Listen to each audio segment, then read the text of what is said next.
Halo Basti, kembali lagi bersama aku Ara Ferdian di Horor Gak Sih? Hari ini aku mau bahas kasus pembunuhan dan pemerkosaan yang terjadi pada Elizabeth Pena dan Jennifer Erdman. Pemerkosaan dan pembunuhan yang terjadi terhadap Jennifer Erdman dan Elizabeth Pena, dua gadis remaja yang berasal dari Houston, Texas, terjadi pada 24 Juni tahun 1993 silam. Elizabeth Christine Pena yang berusia 16 tahun dan Jennifer Lee Erdman yang berusia 14 tahun adalah teman dekat yang sama-sama bersekolah di Waltrip High School, tapi mereka beda angkatan. Nah, walaupun mereka ini memiliki gap usia yang terbilang cukup jauh, tapi kedua orang tua mereka ini sangat menyukai persahabatan mereka. Bahkan ayahnya si Elizabeth memandang Jennifer sebagai positive vibes bagi putrinya. Kita masuk ke kronologinya. Jadi pukul 4.15 sore pada 24 Juni tahun 1993, ayahnya Jennifer yang bernama Randy mengantar putri tunggalnya si Elizabeth ke rumah Jennifer. Nah, sekitar pukul 8 malam, ibunya Elizabeth yang bernama Melissa mengantar Jennifer dan Elizabeth ke rumah teman mereka yang bernama Gina Escamilla yang tinggal di apartemen Spring Hill yang pada saat itu sedang mengadakan pesta biliar untuk teman-teman sekolahnya. Makanya si Jennifer sama Elizabeth nih ikut diundang juga. Nah, saat si Jennifer sama Elizabeth keluar dari mobil, pas sudah sampai di apartemennya si Gina, si Elizabeth nih meyakinkan ibunya bahwa dia dan Jennifer akan pulang paling lambat pada pukul 11.30 malam. Nah, udah kan tuh pestanya berjalan. Nah, terus sampai akhirnya si Jennifer dan Elizabeth menyadari bahwa kayaknya mereka akan pulang terlambat nih. Makanya mereka memutuskan untuk meninggalkan pesta.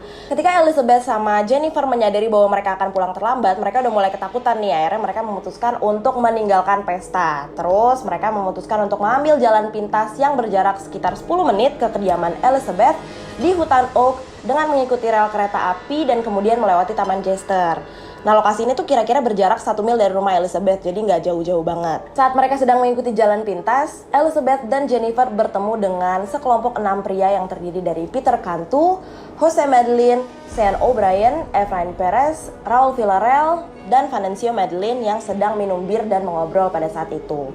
Nah, ketika si Jennifer sama Elizabeth lewat, salah satu anggota geng yang bernama Jose Madeline berusaha untuk meraba-raba payudara Elizabeth yang kemudian ditepis oleh Elizabeth.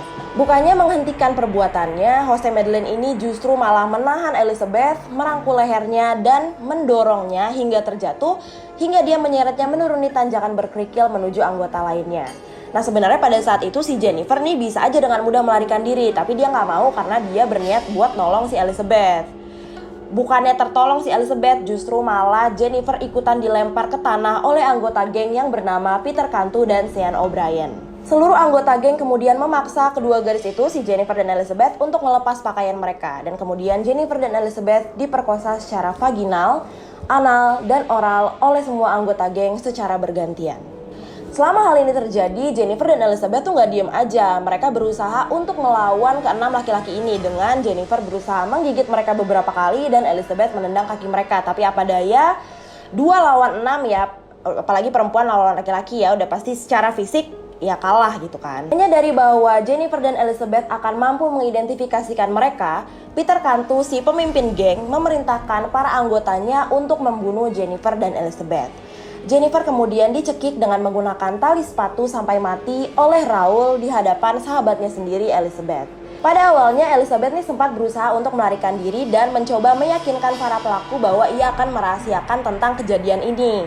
Namun Peter Cantu berulang kali menendang Elizabeth di wajah dan tubuhnya sehingga 3 gigi Elizabeth copot dan beberapa tulang rusuknya patah. Peter, Jose Madeline, dan Efrain kemudian mencekik Elizabeth sampai mati dengan menggunakan tali sepatu yang sama yang mereka gunakan untuk membunuh Jennifer sebelumnya.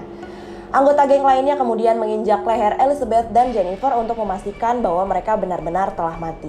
Meninggalkan lokasi kejadian, Peter Cantu memberikan Venancio Madeline sebuah jam tangan Goofy yang diambil dari tubuh Jennifer. Peter kemudian menurunkan Jose Madeline, Perez, dan Raul Omar di kediamannya, di mana dia tinggal bersama saudara laki-lakinya yang bernama Joe Cantu dan saudara iparnya Christina Cantu. Nah, melihat kemeja Raul Omar yang berdarah-darah dan Efrain yang berlumuran darah, Christina Cantu nih bertanya-tanya gitu, kenapa kok bisa berdarah-darah gini?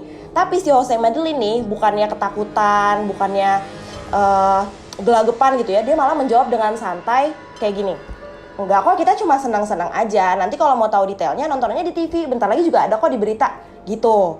Nah kan, tapi si Christina Cantu udah mulai curiga juga nih, tapi dia nggak berani ngapa-ngapain.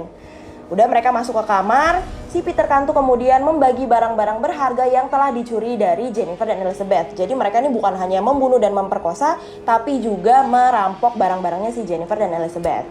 Jose Madlin mendapatkan cincin berinisial E milik Elizabeth, dan gilanya cincin tersebut diberikan kepada pacarnya yang bernama Esther.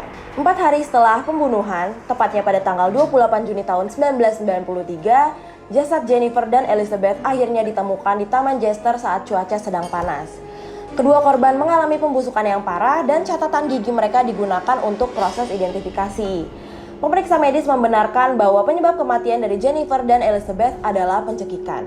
Di lokasi kejadian, ayah Jennifer, Randy, harus ditahan oleh beberapa orang karena dia histeris melihat keadaan putrinya yang telah tiada.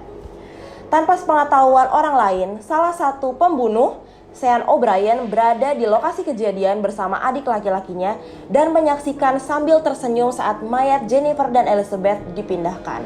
Setelah dilaporkan ke polisi, semua orang yang diyakini bertanggung jawab atas pembunuhan Jennifer dan Elizabeth akhirnya ditangkap. Saat hukuman, para pelanggar dikembalikan ke sistem Texas Department of Criminal Justice. Peter Anthony Cantu, Jose Ernesto Madlin, Derek Sean O'Brien, Efrain Perez, dan Raul Omar Villarreal menerima hukuman mati. Sedangkan Venancio Madlin, saudara laki-laki dari Jose Madlin, yang pada saat itu berusia 14 tahun, menerima hukuman penjara selama 40 tahun. Namun ketika Mahkamah Agung Amerika Serikat melarang eksekusi terhadap orang yang melakukan kejahatan saat mereka berusia di bawah 18 tahun, hukuman Efrain Perez dan Raul Villarreal secara otomatis diringankan menjadi penjara seumur hidup. Efrain Perez akan memenuhi syarat untuk pembebasan bersyarat pada 10 Oktober tahun 2029 nanti, sementara Raul akan memenuhi syarat untuk pembebasan bersyarat pada 20 September tahun 2029 nanti. Sean O'Brien adalah orang yang pertama kali disuntik mati pada 11 Juli tahun 2006, kemudian setelah beberapa kali mengajukan banding atas eksekusinya, Jose Madlin akhirnya dieksekusi melalui suntik mati juga pada 5 Agustus tahun 2008, dan yang terakhir adalah sang pemimpin geng, si Peter Cantu, yang dieksekusi melalui suntikan mati pada 17 Agustus tahun 2010. Oke, Basti, itu dia pembahasan mengenai kasus pembunuhan dan pemerkosaan terhadap Jennifer Aydman dan Elizabeth Pena. Gimana menurut kalian? Kalau menurut aku ini tragic banget, dan harusnya si Efrain Perez dan Raul Villarreal yang saat ini lagi di penjara nih menerima hukuman mati juga kayak pelaku-pelaku yang lain, karena mereka juga sekarang umurnya udah di atas 18 kan. Nggak tahu sih ya, aku nggak terlalu ngerti hukum, tapi kayak it doesn't make any sense aja nggak sih kalau mereka nggak di penjara?